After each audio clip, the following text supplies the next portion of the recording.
사랑하는 여러분, 여러분은 혹시 새로운 시작을 앞두고 다시 한번 마음을 다잡으며 삶의 중요한 원칙들을 되새겨 본 적 있으신가요? 새로운 학교에 입학하거나 처음 직장에 들어서거나 혹은 결혼을 앞두고 배우자와 함께 인생의 중요한 가치들을 다시 확인했던 경험 말입니다.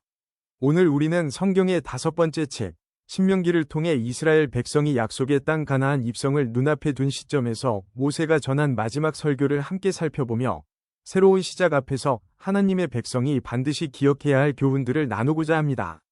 지난주 민수기에서는 광야 40년 동안 반복된 이스라엘의 불순종과 반역, 그리고 그 속에서도 하나님의 언약을 포기하지 않으셨던 신실하신 섭리를 보았습니다. 이제 광야에서 태어난 새로운 2세대는 요단강을 건너 가나안 땅에 들어갈 준비를 하고 있습니다. 이들에게 모세는 자신의 마지막 설교를 통해 그들의 정체성과 사명을 재교육합니다. 신명기라는 이름은 헬라어로 두 번째 율법이라는 뜻을 가지며 실제로 이 책은 모세가 전한 세 편의 설교를 통해 광야에서 성장한 새로운 세대에게 하나님의 구원 역사를 다시 가르치고 언약 백성으로서 가나안에서 어떻게 살아가야 할지를 분명히 선포합니다. 신명기는 단순히 율법을 반복하는 책이 아닙니다. 이 책은 출애굽 1세대가 경험한 하나님의 구원과 인도하심을 직접 보지 못한 다음 세대가 과거의 은혜를 잊지 않고 기억하며 앞으로의 삶에서 하나님과 맺은 언약을 따라 살아가도록 훈련시키는 말씀입니다. 오늘날 우리도 이와 다르지 않습니다. 믿음의 여정을 걷는 우리는 끊임없이 새로운 시작을 맞이하며 그때마다 어떤 신앙의 자세를 가져야 하는지 점검할 필요가 있습니다. 신명기는 그런 우리에게 매우 중요한 교훈을 줍니다. 세상의 유혹과 가나안의 문화 속에서 흔들리지 않고 하나님의 백성으로서 온전히 서기 위한 영적인 지침서입니다. 오늘 설교를 통해 우리는 신명기에 나타난 하나님의 주권적인 인도하심, 불순종의 비극적인 결과, 그리고 그 가운데 드러나는 놀라운 구원과 용서의 은혜를 함께 묵상하며 우리의 삶 가운데 어떻게 적용해야 할지를 함께 발견하게 될 것입니다. 신명기의 핵심은 이스라엘 백성이 약속의 땅에 들어간 이후에도 하나님의 백성으로서의 정체성을 잃지 않고 살아갈 수 있도록 그들의 마음에 하나님의 율법을 깊이 새기게 하는 데 있습니다. 그 중심이 되는 말씀이 바로 신명기 6장 4에서 5절, 이스라엘 신앙 고백의 핵심인 셰마입니다. 이스라엘아 들으라, 우리 하나님 여호와는 오직 유일한 여호와이시니 너는 마음을 다하고 뜻을 다하고 힘을 다하여 내 하나님 여호와를 사랑하라. 모세는 이스라엘 백성이 가나안 땅에 들어가면 곧 수많은 이방신들의 유혹과 우상 숭배의 문화에 노출될 것을 알고 있었습니다. 그래서 그들에게 가장 먼저 선포한 말씀이 오직 여호와는 유일하신 하나님이라는 선언이었습니다. 이 고백은 단순한 종교적인 입장이 아닙니다. 삶 전체의 중심과 방향이 누구에게 있느냐를 묻는 것입니다. 하나님 외에 다른 신은 없으며 그분만이 이 백성을 구원하시고 언약을 맺으신 참된 하나님이심을 분명히 밝히는 것입니다. 그리고 이 유일하신 하나님을 마음을 다하고 뜻을 다하고 힘을 다해 사랑하라고 명령합니다. 이것이 율법의 출발점이며 모든 계명의 뿌리입니다. 율법은 단순한 규칙이나 제도가 아니라 하나님과의 사랑의 관계 속에서 나타나는 순종의 열매입니다. 예수님께서도 이 말씀을 모든 율법 중 가장 크고 첫째 되는 계명으로 인용하셨습니다. 마가복음 12장 29에서 30절에서 예수님은 이렇게 말씀하십니다. 이스라엘아 들으라, 주 곧 우리 하나님은 유일한 주시라.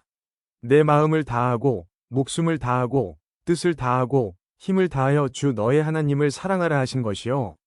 이처럼 신명기의 셰마 말씀은 예수 그리스도를 통해 우리에게도 계속해서 살아있는 말씀입니다. 우리가 하나님을 유일한 주로 고백하고 그분을 전심으로 사랑할 때 우리는 율법의 정신을 성취하고 진정한 하나님의 백성으로 살아가게 됩니다. 사랑하는 여러분, 하나님은 우리의 삶의 유일한 주인이십니다. 신명기는 그분의 말씀을 우리 마음 깊이 새기고 삶의 모든 영역에서 순종할 때 비로소 우리가 참된 언약 백성으로 살아가게 됨을 가르쳐줍니다. 오늘날 우리는 다양한 가치관과 사상이 혼재하는 시대를 살아가고 있습니다. 물질주의, 쾌락주의, 성공지상주의, 이 모든 현대의 우상들이 우리의 마음을 사로잡으려 합니다. 예를 들어 돈이 최고라는 생각에 직장에서 불의와 타협하고 SNS 속 화려한 삶을 부러워하며 감사하지 못하거나 자녀의 성공을 위해 신앙교육을 뒷전으로 미루는 것, 이 모든 모습은 우리가 진정 누구를 주로 섬기고 있는가를 보여줍니다. 신명기의 말씀은 오늘 우리에게 분명히 외칩니다. 오직 여호와 하나님만이 유일하신 주이시다. 그리고 그분을 마음을 다해 사랑하는 것이 우리 삶의 가장 중요한 우선순위임을 일깨워줍니다. 세상의 유혹과 우상들 가운데서도 흔들리지 않고 하나님께만 마음을 드릴 때 우리는 참된 자유와 평안을 누리며 진정한 하나님의 백성으로 살아가게 될 것입니다. 신명기에서 모세는 약속의 땅을 눈앞에 둔 이스라엘 백성에게 지나온 광야 40년의 여정을 회상하며 그 의미를 다시 해석해 줍니다.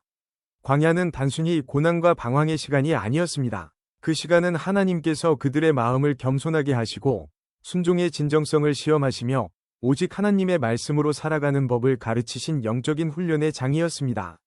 신명기 8장 2에서 3절은 이렇게 말합니다. 내 하나님 여호와께서 이 40년 동안에 내게 광야 길을 걷게 하신 것을 기억하라. 이는 너를 낮추시며 너를 시험하사 내 마음이 어떠한지 그 명령을 지키는지 지키지 않는지 알려 하심이라.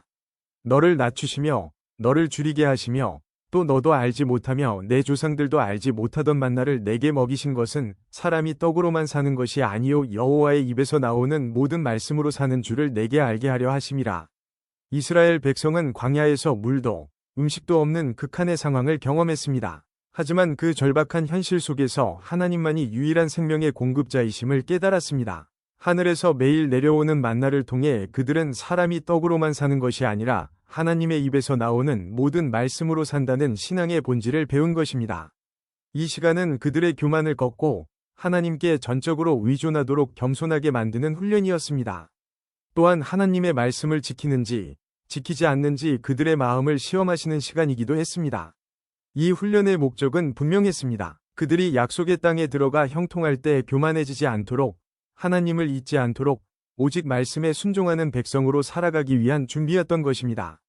이 광야의 교훈은 신약에서 예수님의 40일 광야 시험과도 연결됩니다. 마태복음 4장에서 예수님은 사탄의 시험 앞에서 신명기 8장 3절을 직접 인용하시며 이렇게 말씀하십니다. 사람이 떡으로만 살 것이 아니요 하나님의 입으로부터 나오는 모든 말씀으로 살 것이라. 예수님께서는 말씀으로 시험을 이기시며 우리에게 믿음의 모본을 보여주셨습니다. 그분은 광야의 훈련을 통해 우리의 연약함을 아시고 말씀에 순종하는 삶이 무엇인지 친히 가르쳐 주신 분입니다.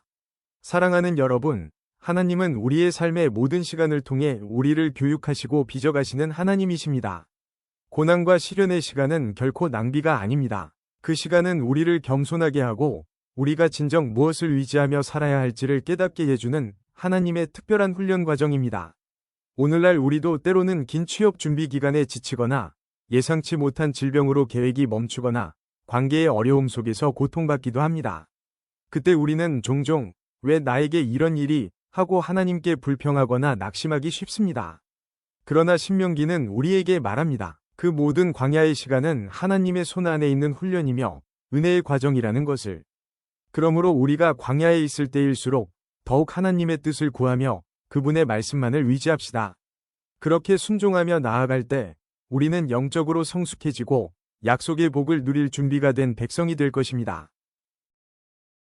신명기의 중심 메시지 중 하나는 매우 분명합니다. 하나님의 말씀에 순종하면 복을 받고 불순종하면 저주가 임한다는 선언입니다. 모세는 약속의 땅에 들어갈 백성들에게 이 두 길을 명확히 제시하며 올바른 선택을 강력히 촉구합니다. 신명기 28장 1에서 2절은 이렇게 말씀합니다. 네가 내 하나님 여호와의 말씀을 삼가 듣고 내가 오늘 내게 명령하는 그의 모든 명령을 지켜 행하면 내 하나님 여호와께서 너를 세계 모든 민족 위에 뛰어나게 하실 것이라.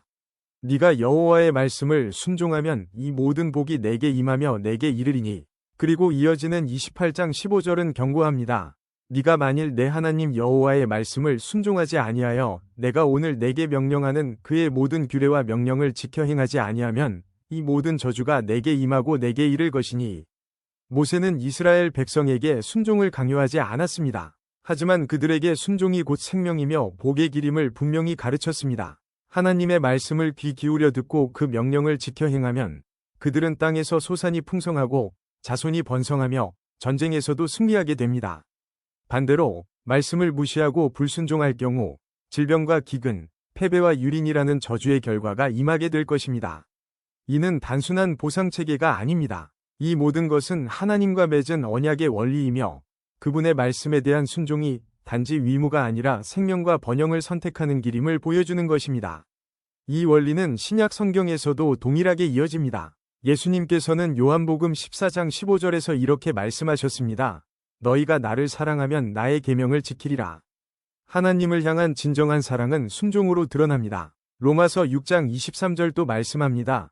죄의 삭은 사망이요 하나님의 은사는 그리스도 예수 우리 주 안에 있는 영생이니라.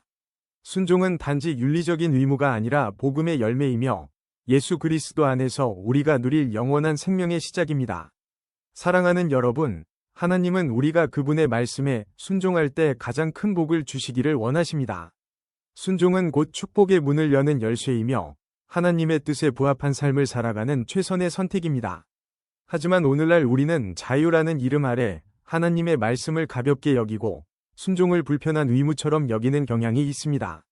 직장에서 부정한 이익을 타협하거나 이웃과의 약속을 가볍게 어기고 주일 예배를 나 하나쯤이야 하는 마음으로 쉽게 포기하는 모습, 이러한 선택들은 순간적으로는 편해 보일 수 있지만 결국 우리의 영혼을 메마르게 만들고 축복의 통로를 가로막는 결과를 낳습니다.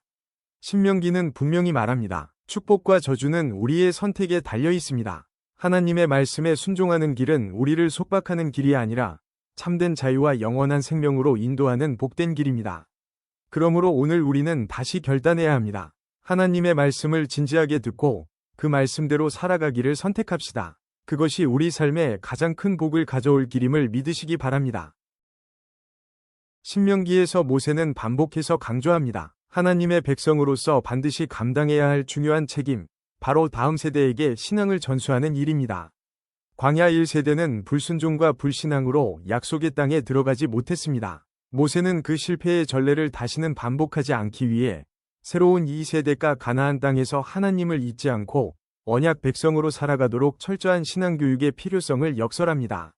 신명기 6장 6에서 7절은 이렇게 명령합니다. 오늘 내가 내게 명하는 이 말씀을 너는 마음에 새기고 내 자녀에게 부지런히 가르치며 집에 앉았을 때에든지 길을 갈 때에든지 누워 있을 때에든지 일어날 때에든지 이 말씀을 강론할 것이며 하나님의 말씀은 단지 지식으로만 머물러서는 안 됩니다. 마음에 새기고 삶 속에서 살아내야 하며 자녀들에게 부지런히 가르쳐야 합니다. 이 말씀은 단순한 주일학교 교육만을 말하지 않습니다. 가정의 일상 속에서 부모가 삶으로 전하는 복음 교육을 말합니다. 집에 앉았을 때, 길을 갈 때, 누워 있을 때, 일어날 때, 이는 곧 삶의 모든 순간과 모든 장소에서 하나님의 말씀이 중심이 되어야 한다는 뜻입니다. 자녀가 하나님의 말씀의 가치와 진리를 자연스럽게 체득하도록 부모가 지속적으로 가르치고 본을 보여야 한다는 사명이 담겨 있습니다. 이 신앙의 세대 계승은 단순한 교육 이상의 의미를 갖습니다. 이스라엘의 정체성과 하나님의 언약이 이어지기 위한 필수 조건이었습니다. 하나님의 역사를 기억하고 그분의 은혜를 감사하며 그 믿음을 다음 세대에 온전히 전달하는 일은 이스라엘 백성 모두가 감당해야 할 가장 중요한 책임이었습니다. 이 사명은 오늘날 우리에게도 여전히 유효합니다. 에베소서 6장 4절은 이렇게 말씀합니다. 아비들아, 너희 자녀를 노엽게 하지 말고 오직 주의 교훈과 훈계로 양육하라. 또한 디모데후서 3장 15절은 이렇게 기록합니다. 또 어려서부터 성경을 알았나니 성경은 능히 너로 하여금 그리스도 예수 안에 있는 믿음으로 말미암아 구원에 이르는 지혜가 있게 하느니라. 부모와 교회는 함께 다음 세대에게 예수 그리스도의 복음과 하나님의 말씀을 가르칠 사명을 가지고 있습니다. 이는 단지 교회 유지를 위한 전략이 아니라 하나님의 나라를 확장하는 거룩한 명령입니다. 그런데 오늘날 우리는 자녀의 학업이나 미래 직업을 위해서는 수많은 시간과 자원을 투자하면서도 정작 신앙교육에는 소홀한 경우가 많습니다. 학원을 몇 군데 다니는지는 챙기지만 매일 말씀 묵상이나 가정예배에는 관심을 두지 않거나 스마트폰이나 미디어에 아이들을 무방비로 노출시키는 모습도 있습니다. 그러나 신명기는 분명히 우리에게 말합니다. 말씀을 부지런히 가르치라. 삶으로 본을 보이라. 다음 세대가 하나님을 경외하는 세대로 자라도록 힘쓰라. 사랑하는 여러분, 하나님은 당신의 백성이 세대를 거듭하여 그분을 기억하고 예배하기를 원하십니다. 이 사명을 맡은 우리가 먼저 말씀을 삶에 새기고 우리의 자녀와 청소년, 다음 세대에게 하나님의 말씀을 살아있는 복음으로 전하며 신앙의 계보를 잇는 세대로 설 수 있기를 간절히 소망합니다. 신명기의 마지막 장면은 매우 인상 깊습니다. 모세는 비록 자신은 약속의 땅에 들어가지 못하지만 느보산에서 가나안을 바라보며 하나님께서 반드시 그 땅을 이스라엘에게 주실 것임을 확신하며 백성들에게 믿음으로 전진하라고 당부합니다. 신명기 31장 6절은 이렇게 말씀합니다. 너희는 강하고 담대하라. 두려워하지 말라. 그들 앞에서 떨지 말라. 이는 내 하나님 여호와 그가 너와 함께 가시며 결코 너를 떠나지 아니하시며 버리지 아니하실 것임이라. 모세는 이스라엘 백성에게 반복해서 말합니다. 강하고 담대하라. 두려워하지 말라. 그 이유는 분명합니다. 가나안 땅에 들어가면 그들을 기다리는 것은 평탄한 길이 아니라 전쟁과 도전, 믿음의 시험이기 때문입니다. 하지만 그들은 자신들의 능력으로 싸우는 것이 아닙니다. 그들과 함께 하시는 하나님, 결코 떠나지 않으시고 버리지 않으시는 하나님께서 직접 앞서가시며 인도하시기 때문입니다. 모세는 여호수아에게 지도자의 사명을 위임하며 하나님께서 여호수아와 함께 하시고 그를 통해 이스라엘 백성을 약속의 땅으로 인도하실 것을 확신합니다. 신명기의 마지막 메시지는 과거의 실패를 뒤로하고 하나님의 약속과 인도하심을 신뢰하며 나아가라는 희망의 메시지입니다. 이 약속의 땅으로 향하는 여정은 신약 성경에서 우리의 영적인 여정, 곧 예수 그리스도를 믿고 천국을 향해 나아가는 삶과 연결됩니다. 예수님께서는 요한복음 14장 6절에서 이렇게 말씀하십니다. 내가 곧 길이요 진리요 생명이니 나로 말미암지 않고는 아버지께로 올 자가 없느니라. 예수님은 우리가 가야 할 유일한 길이시며 우리가 이 세상에서 두려워하지 않고 담대히 살아갈 수 있는 근거이십니다. 그분은 세상 끝날까지 너희와 항상 함께 있으리라 고 약속하셨습니다.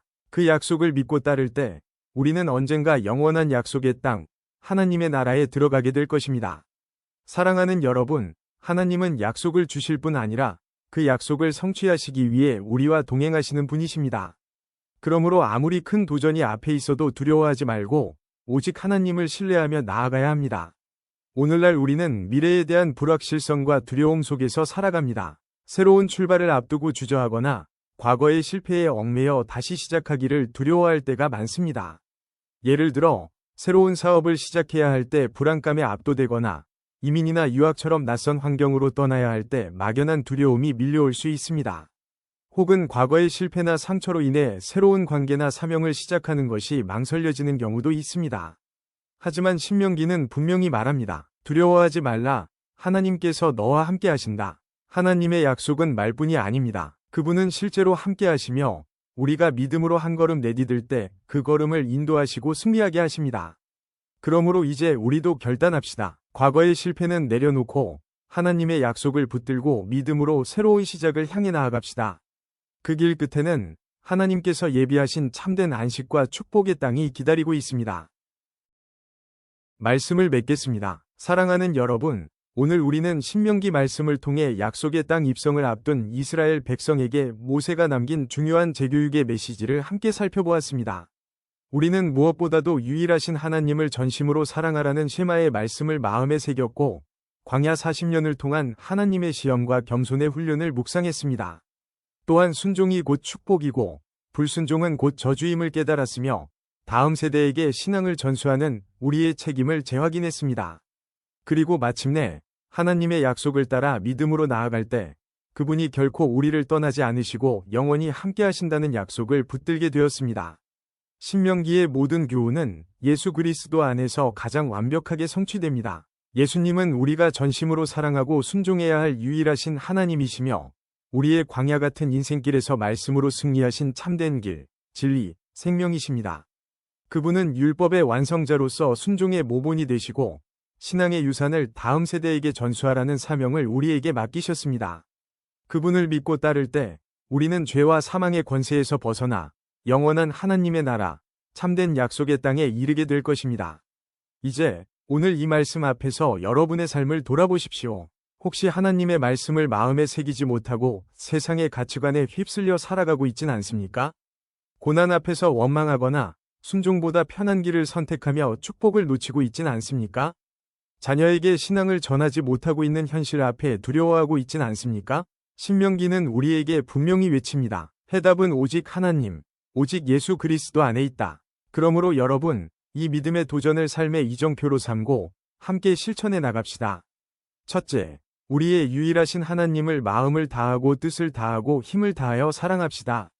그분의 말씀을 삶의 최우선 순위에 두며 살아갑시다. 둘째, 삶의 광야 같은 시간 속에서 우리를 겸손하게 하시고 훈련하시는 하나님의 뜻을 발견합시다.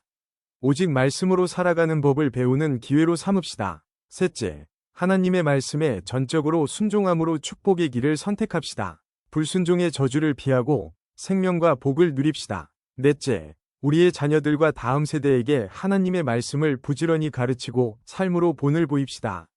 신앙의 유산을 온전히 전달하는 사명을 다합시다. 다섯째, 미래에 대한 두려움 속에서도 하나님께서 우리를 결코 떠나지 않으신다는 약속을 믿고 담대히 새로운 시작을 향해 나아갑시다. 사랑하는 여러분, 신명기의 말씀은 단지 과거의 역사가 아니라 오늘 우리의 현실을 살아가는 생생한 하나님의 음성입니다. 하나님은 여전히 우리를 훈련하시고 인도하시며 약속의 땅으로 이끄시고자 하십니다. 그러므로 오직 예수 그리스도 안에서 주어진 영원한 언약의 복을 풍성히 누리며 그분의 말씀을 마음에 깊이 새기고 믿음으로 하나님 나라를 향해 힘차게 나아가는 저와 여러분 되시기를 주 예수 그리스도의 이름으로 간절히 축원합니다. 기도하시겠습니다. 사랑의 하나님, 오늘 신명기 말씀을 통해 저희를 향한 주님의 깊은 사랑과 언약의 신실하심을 다시 한번 깨닫게 하시니 감사합니다. 약속의 땅을 향해 나아가는 저희의 삶의 여정 속에서 주님의 말씀을 마음에 새기고 전심으로 순종하게 하옵소서. 광야 같은 시간들을 통해 저희를 빚어가시는 주님의 섭리를 신뢰하며 다음 세대에게 신앙의 유산을 잘 전수할 수 있도록 인도하여 주옵소서. 예수님의 이름으로 기도합니다. 아멘.